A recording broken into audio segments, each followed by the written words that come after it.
Hello, fabulous fourth graders. Thank you for tuning in to another edition of our online read aloud of our amazing novel, The One and Only Ivan. Special thanks to our publishing company, HarperCollins, for giving us educational rights to read this online. We today are going to read pages 121 through 132. If you do not have your novel, please go and get it. Pause the video and hit play when you are in a cozy spot and ready to read. On page 121, our chapter is called Once Upon a Time. All night, Ruby moans and sniffles. I pace my domain. I don't want to fall asleep in case she needs something.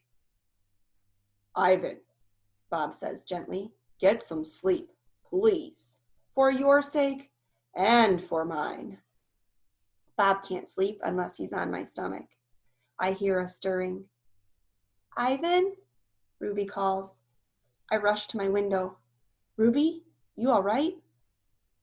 I miss Aunt Stella, Ruby sobs.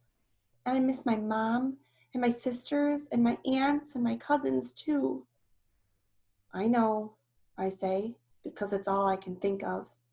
Ruby sniffles. I can't sleep. Do you know any stories the way Aunt Stella did? Not really, I admit. Stories were Stella's specialty. Tell me a story about when you were little, Ruby pleads. She puts her trunk between the bars. Please, Ivan. I scratch the back of my head. I don't remember things, Ruby, I admit. It's true, Bob says, trying to be helpful. Ivan has a terrible memory. He's the opposite of an elephant. Ruby lets out a long, shivery breath. Oh, well, that's okay. Night, Ivan and Bob. I listen to Ruby's sobs for long, horrible minutes. Then I hear myself saying, once upon a time, there was a gorilla named Ivan. And slowly and deliberately, I try to remember. Page 123, this chapter is called The Grunt. I was born in a place humans call Central Africa, in a dense rainforest, so beautiful, no crayons could ever do it justice. What's he saying there? If he were to try to draw it, he feels like even though he thinks he's a really great artist, there's no way he could do it. It's just gorgeous, and there's not a way to show that, he thinks, with a crayon drawing. Gorillas don't name their newborns right away, the way humans do. We get to know our babies first. We wait to see hints of what they might be like. What might yet be. When they saw how much she loved to chase me around the forest, my parents decided on my twin sister's name, Tag. Oh, how I loved to play tag with my sister. She was nimble, but when I got too close, she would leap onto my unsuspecting father. Then I would join her, and we would bounce on that tolerant belly until he gave us the grunt, the rooting pig sound that meant enough. That game never got old, although my father might have disagreed. Page 125, Mud. It didn't take long for my parents to find my name. All day long, every day, I made pictures. I drew on rocks and bark and my poor mother's back. I used the sap from leaves. I used the juice from fruit, but mostly I used mud. And that is what they called me, Mud. To a human, mud might not sound like much, but to me, it was everything. So he's very proud of the fact they named him Mud. Page 126, Protector. My family, which humans call a troop, was just like any other gorilla family. There were 10 of us. My father, the silverback, my mother, and 3 other adult females, a juvenile or young male called Blackjack, and 2 other young gorillas. Tag and I were the babies of the group. We squabbled now and then, as families will, they argued, or didn't get along. But my father knew how to keep us in line with a simple scowl, and for the most part, we were happy to do what we were meant to do, to feed and forage and nap and play.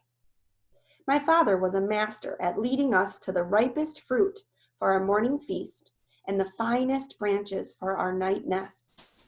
He was everything a silverback is meant to be, a guide, a teacher, a protector, and nobody could chest beat like my father. I think of that when I think of like baboons and monkeys where they pound on their chest. Page 127, A Perfect Life. Gorilla babies and elephant babies and human babies are not so different, except that a gorilla gets to spend the day riding on his mother's back, like a cowboy on a horse. It's a pretty great system, from the baby's point of view. Slowly, carefully, a young gorilla begins to venture farther and farther away from the safety of his mother's arms. He learns the skills he will need as an adult. How to make a nest of branches, weave them tightly or they will fall apart in the middle of the night. How to beat your chest, cup your palms to amplify the sound. How to go vining from tree to tree, don't let go. How to be kind, be strong, and be loyal. Growing up gorilla is just like any other kind of growing up. You make mistakes. You play, you learn, you do it all over again. It was, for a while, a perfect life. Page 128. This is a one-sentence chapter. The end.